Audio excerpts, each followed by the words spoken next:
Does this also mean the international monetary system is going to change? Yeah, absolutely. Gold returns to its rightful role at the center of global commerce?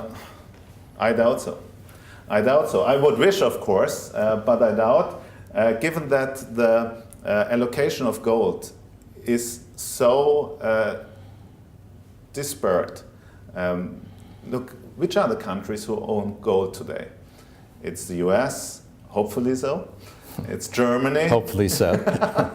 Yeah, because most of it is located in the US. Well, located in the US or loaned out. Because if you look at the Bundesbank's balance sheet, you don't really know how much is in the vaults and how much is out on loan. Yeah, and we question the Bundesbank quite often. Where is your gold? Can you assure that it's not lended out? And they always argue, well, it's not our policy to comment on that. Italy, for example, is number 4 in terms of national gold holding. And India, China, Russia, they have hardly anything. So for me, it would be extremely unlogic that countries like them, and they are the drivers of the new currency system, would agree on a gold and silver standard. But what one could imagine is something like the Rentenmark in Germany in the 30s, that people are arguing, well, it's not necessarily gold and silver, but it has to be tangible assets. Yes. And your money growth has to be related to the growth of these tangible assets.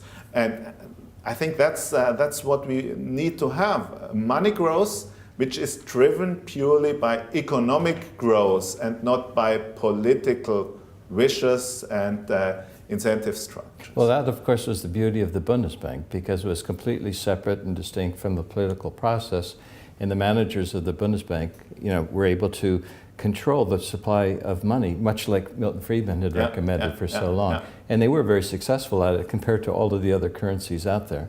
But we don't have the Bundesbank anymore controlling money supply. It's now in the hands of the ECB, and they seem to be more political, given the fact that they're buying government bonds.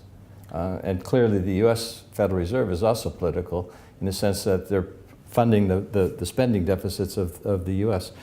You might find interesting, I was just recently in the States speaking at a monetary conference, and they reported the federal government's financial position as of the end of April. And for every $100 the US government is now spending, 40% comes from debt, only 60% comes from revenue. And historically, once you're at that 40% level, you're very, very close to hyperinflation.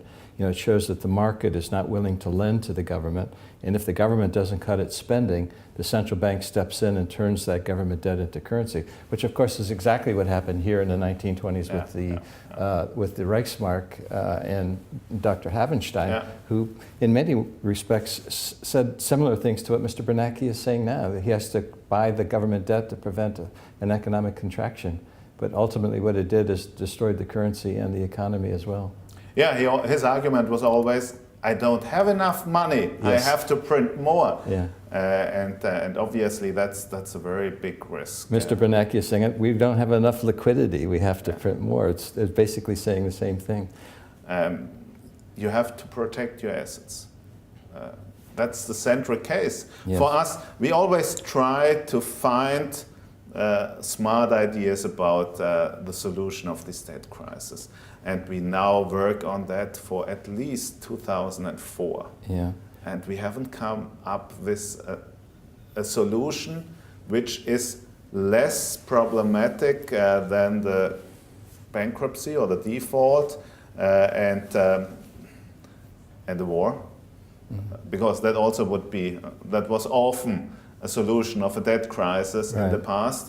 Let's hope this is not an option at all. It's inflation. It's inflation. The problem is today politicians are even able to manipulate the inflation rates by using very creative statistics, but also like in China, just stopping companies to roll over their higher input costs. You certainly are aware about what happened to Unilever. Unilever tried to raise their prices in China by 5%, and the Chinese government told them not to do so. and punish them with 250,000 US dollars for just thinking about doing it. And they clearly argued, well, we will punish you even higher if you make a second try.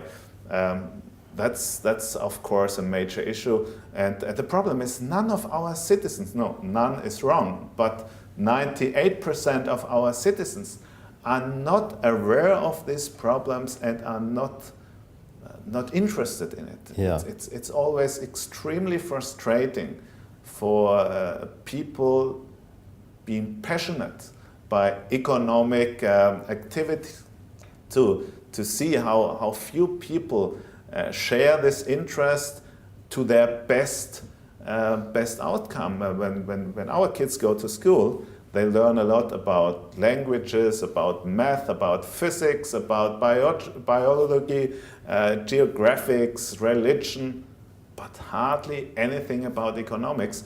And I'm always wondering what's the reason. Who has an interest in keeping people stupid on economic relations? Yeah, understood. You know, one of the things I like to do is when people are coming to Germany, or even if they're thinking about it, I always tell them to go to Frankfurt and go to the museum at the Bundesbank. Yep. It's one of the best educational tools that I've ever seen, you know, with all of the exhibits and the very detailed history, because the monetary history of Germany really has a clear examples of, you know, every possible outcome. It's very colorful. Yeah, it really is. They've done a wonderful job in that.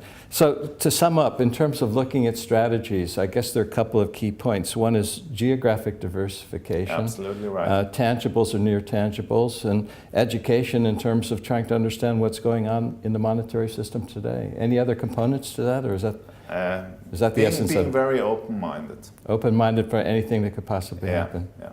Philip, thank you very much. It was a real pleasure to speak with you today. Pleasure. Thank you for having me.